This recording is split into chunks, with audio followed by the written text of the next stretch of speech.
Salut à toi entrepreneur, j'espère que tu vas bien. Aujourd'hui, on va parler de colocation à la sortie du confinement, d'isolement, un sujet encore une fois d'actualité où je vais prendre parti. Alors encore une fois, ce n'est que mon point de vue en fonction bien sûr, et vous le voyez, de critères chiffrés, de choses quantifiables. Ce n'est pas une vérité, mais c'est ce vers quoi je pense que la tendance va aller. Avant toute chose, je me présente, moi c'est Kevin Marie QLRR sur les réseaux sociaux, essentiellement Instagram, Facebook et maintenant la petite chaîne YouTube. Vous voyez écrit le Club des investisseurs. Donc si vous voulez en savoir plus sur moi, il y a une petite vidéo de présentation, 2 minutes 30, pour vous montrer que, à la différence de beaucoup ces derniers temps, je ne suis pas un usurpateur, vous pouvez vous projeter, vous représenter dans mon parcours, vous pouvez aller voir. Je ne suis pas devenu rentier en 3 jours et 4 appartements avec 15 millions de cash flow. Vous pouvez aller vérifier tout ça sur la petite vidéo de présentation ainsi que la vidéo concernant le club des investisseurs, d'où le nom de la chaîne. N'oubliez pas également d'activer la petite cloche et de laisser un maximum de commentaires et de pouces, positifs ou négatifs. La critique est toujours constructive. Alors on va parler de colocation. C'est un sujet houleux. Houleux parce que vu l'année qu'on vient de passer, entre guillemets, il y a beaucoup d'offres, peu de demandes. C'est totalement logique, hein. Je reviens rapidement là-dessus. J'en parle dans la vidéo concernant la location meublée plus globale.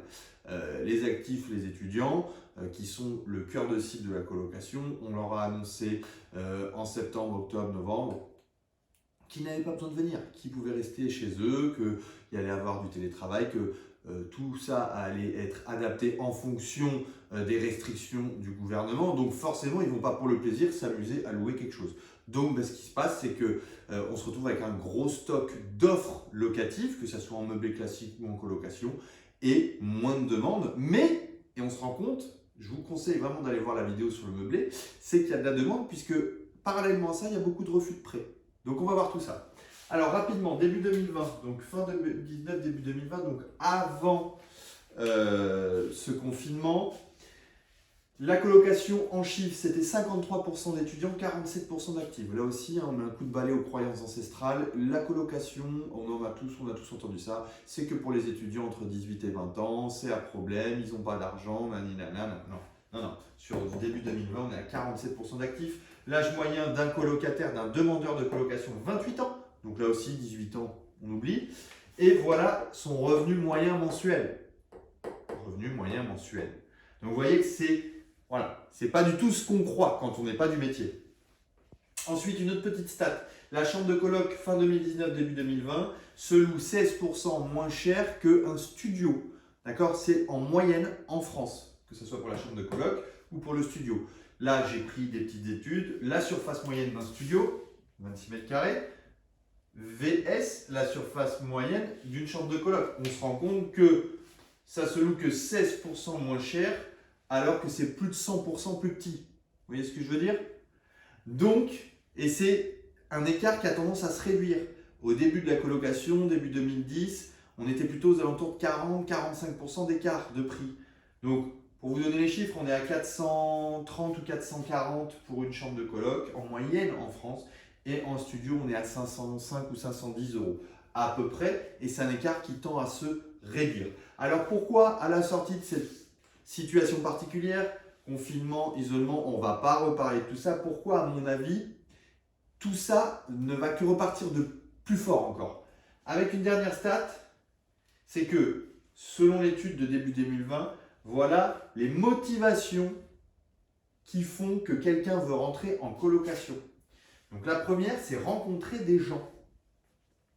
Je ne sais pas si vous voyez de quelle situation on sort, on est en train de sortir, mais confinement, isolement, voilà. Donc avant même ce confinement, le premier motif pour rentrer dans une coloc, c'était rencontrer des gens. Ensuite, c'est faire partie d'une communauté. Ça, j'insisterai peut-être plus tard sur des idées que j'ai. Et en troisième position, c'est payer moins cher. Voilà. Puisqu'on se rend compte que faire partie d'une coloc, on est quasiment aussi cher qu'un studio. Donc, quitte à payer le même prix, autant être avec des gens.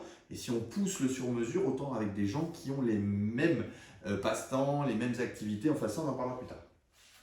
Donc, ce qui va se passer, à mon avis, quand tout va rentrer dans l'ordre dans les prochains mois, vaccin oblige, c'est qu'on va avoir une demande qui va encore plus exploser. Pourquoi? Déjà d'un point de vue conjoncture bancaire.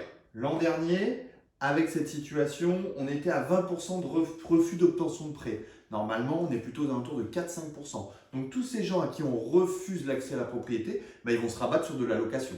D'accord? Ils vont se rabattre et en plus, il faut se mettre dans leur territoire en mode PNL. Ils vont aller vers du meublé forcément parce qu'ils ne se voient pas repartir sur un bail de 3 ans vide, nu. D'accord? Donc ils vont partir sur du meublé. Voilà, avec un bail d'1 an, tacitement reconductible ou 9 mois pour les étudiants. Ensuite, le télétravail est arrivé. Il y a une petite vidéo sur le télétravail.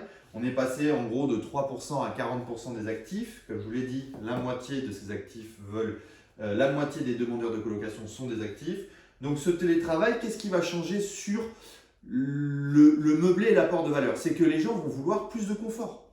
Je le mets. Plus de confort de vie, puisque avant, ils partaient du lundi au vendredi soir travailler. Ils étaient à leur bureau toute la journée. Et maintenant, c'est en train de s'annoncer comme ça, au moins la moitié de la semaine, ils seront chez eux. Donc, s'ils sont chez eux en tant que locataires, ils vont chercher des logements avec de la valeur, avec de l'ameublement du haut de gamme, ce qui se fait au niveau des colocations. On peut même pousser le raisonnement à l'extrême et à mon avis, c'est ce qui se passera. On va rentrer dans une spécialisation. L'être humain a besoin d'être privilégié, donc on va rentrer dans l'ère du sur-mesure. C'est déjà arrivé pour les livraisons Uber Eats à domicile, tout ça. On va arriver, à mon avis, sur des colocs à thème avec un maximum d'apport de services. Du sur-mesure. Ça reste que mon point de vue, mais je pense vraiment que si on se passe sur du Pareto, vous savez, 90%, 80%, le 80-20, pour sortir du lot en colocation, parce que la concurrence, elle est là, elle est exacerbée. Il y a de plus en plus de gens qui vont vers de la colocation. Mais pour sortir du lot, je pense, moi j'ai encore beaucoup d'idées, notamment à donner aux membres du club des investisseurs. Et si vous laissez et si vous suivez massivement cette chaîne, je vous donnerai ces tips, ces astuces à vous aussi. Enfin, l'isolement et le contact réel. C'était déjà le cas avant le confinement. Rencontrer des gens, faire partie d'une communauté. Vous pensez qu'à la sortie de ce qu'on a vécu là, ça ne va pas être exacerbé? Les gens en ont marre du digital, du virtuel. Ils vont vouloir se rencontrer, réellement créer des contacts sociaux. C'est pour ça que je dis que peut-être que les colocs à thème qui existent déjà vont peut-être se démocratiser. Alors attention, là j'anticipe déjà les petits malins qui vont me dire oui mais on ne peut pas faire de coloc parce qu'on va s'échanger le virus. Je parle de coloc à taille humaine, 3, 4, 5. Et si on est testé, si on sait où chacun va, c'est pareil. Je vous rappelle que lors des dernières mesures entre guillemets un petit peu restrictives pour les vacances de Noël, c'était pas plus de 6 par foyer. Si on est sur une coloc de 4, c'est bon.